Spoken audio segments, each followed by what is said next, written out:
السلام عليكم، تحيه الجميع. معنا واحد السائق مهني معروف عاني عن التعريف الشوني، راه كلشي كيعرفوا هذايا، حتى هو كيعاني نفس الشيء.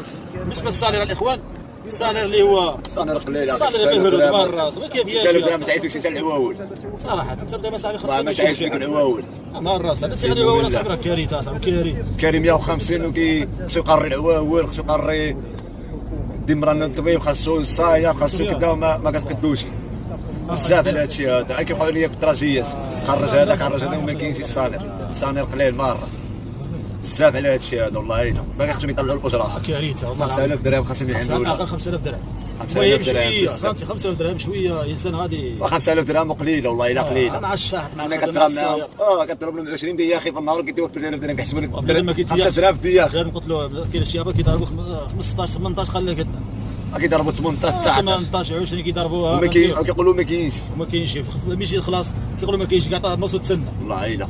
ولا كيديه 150 وانا كيقول لك وصافي صبر معايا الناس باقي ما خلصونيش بزاف على هادشي هذا. والله الا بزاف على هذا. شكرا على هذا الفيديو هذا، حاولوا تساعدوا مع الدراويش. والله الا غتمشي ضرموك ان شاء الله ان شاء الله. الله يامرك حسن لك تهانى هادشي هذا بالله الاخوه. الله ليس على اي واحد. انا حامد صافي حامد الله حامد الله يعزك مع السكحات.